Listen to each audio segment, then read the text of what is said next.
Narito ang magiging pagtaya ng panahon ayon sa Pag-asa. Patuloy ang monitoring sa dalawang weather disturbances sa paligid ng Philippine Area of Responsibility.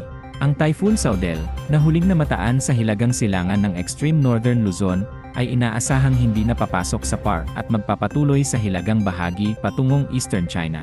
Samantala, ang dating tropical depression na nasa silangan ng bansa ay humina na bilang low pressure area at posibleng pumasok sa PAR, ngunit mababa ang posibilidad na muli itong maging tropical depression.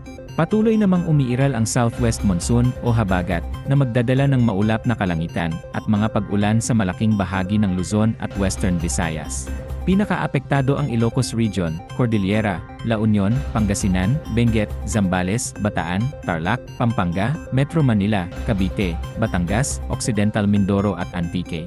Posible ang paminsan-minsang malalakas na pag-ulan na maaaring magdulot ng pagbaha at pagguho ng lupa. Sa mga susunod na araw, inaasahang lalakas pa ang habagat dahil sa mga weather disturbance na maaaring mabuo sa silangan ng Luzon. Mula Huwebes hanggang weekend, maaaring dumami ang mga lugar na makakaranas ng malakas na pag-ulan. Posibleng umabot sa mahigit 100 mm ang rainfall sa ilang bahagi ng Zambales at Occidental Mindoro, habang mahigit 50 mm naman sa iba pang bahagi ng Luzon. Sa Visayas, may pag-ulan lalo na sa Antique, Iloilo at Aklan, habang mas mainit at maalinsangan ang panahon sa malaking bahagi ng Mindanao, bagamat posible pa rin ang isolated thunderstorms. Magiging maalon din ang mga baybay ng Luzon at Western Visayas dahil sa habagat.